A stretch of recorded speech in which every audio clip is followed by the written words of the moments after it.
أعوذ بالله من الشيطان الرجيم. بسم الله الرحمن الرحيم. ألف لام ميم.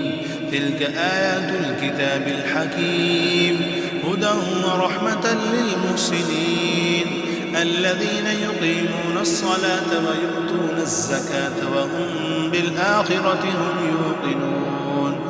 أولئك على هدى من ربهم وأولئك هم المفلحون.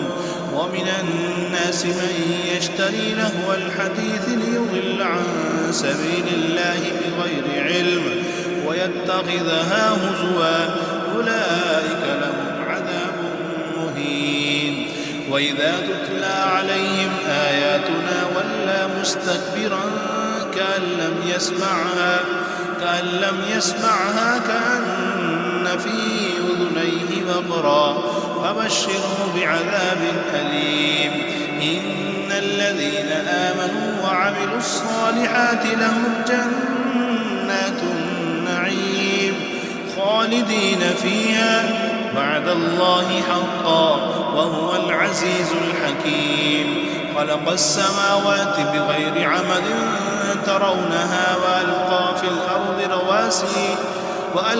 الأرض رواسي أن تميد بكم وبث فيها من كل دابة، وأنزلنا من السماء ماء فأنبتنا فيها من كل زوج كريم.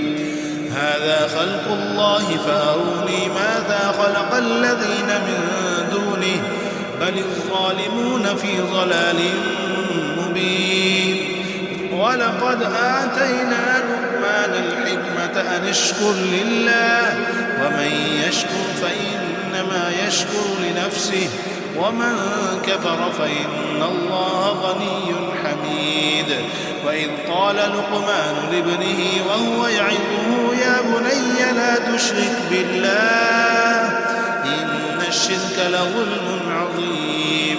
فوصينا الإنسان بوالديه حملته أمه وهنا على وهن وفصاله في عامين أن اشكر لي ولوالديك إلي المصير. وإن جاهداك على أن تشرك بي ما ليس لك به علم فلا تطعهما وصاحبهما في الدنيا معروفا، واتبع سبيل من أناب إلي ثم إلي مرجعكم فأنبئكم بما كنتم تعملون. يا بني إنها إن تك مثقال حبة من خردل فتكن في صخرة أو في السماوات أو في الأرض يأت بها الله، إن الله لطيف خبير. يا بني أقم الصلاة وأمر بالمعروف وانه عن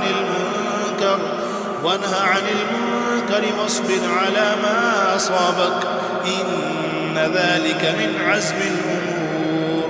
ولا تصعر خدك للناس ولا تمش في الأرض مرحا، إن الله لا يحب كل مختال فخور.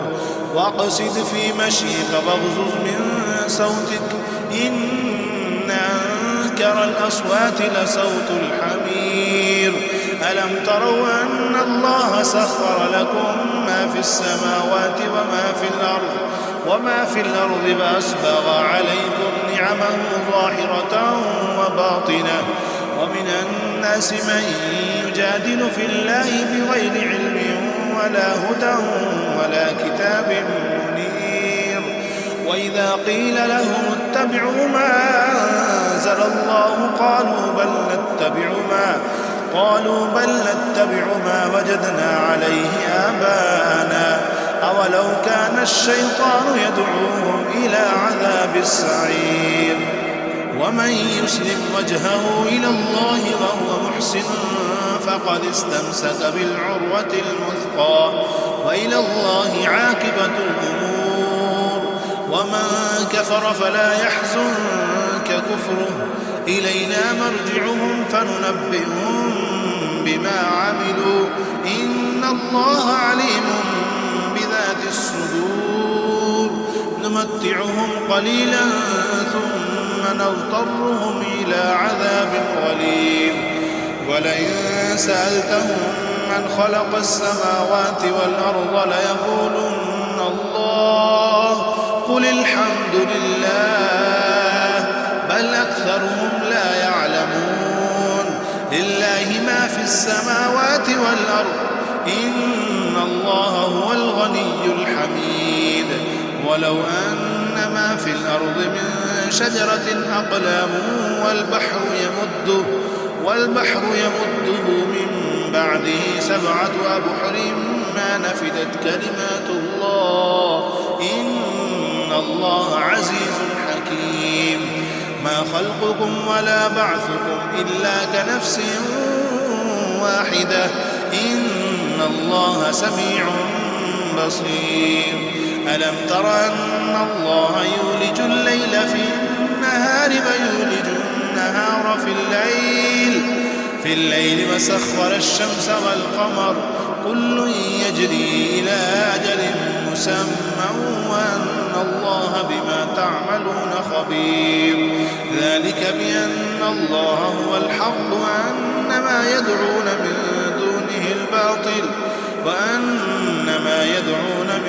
دونه الباطل وأن الله هو العلي الكبير ألم تر أن الفلك تجري في البحر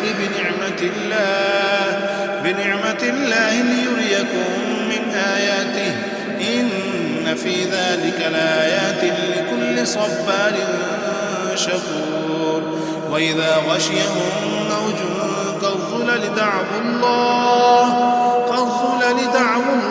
مخلصين له الدين فلما نجاهم إلى البر فمنهم مقتصد وما يجهد بآياتنا إلا كل ختار كفور يا أيها الناس اتقوا ربكم واخشوا يوما لا يجزي والد عن ولده ولا مولود هو جاز عن والده شيئا إن وعد الله حق فلا تغرنكم الحياة الدنيا ولا يغرنكم بالله الغرور إن الله عنده علم الساعة وينزل الغيث ويعلم ما في الأرحام وما تدري نفس ماذا تكسب غدا وما تدري نفس بأي أرض تموت إن الله عليم خبير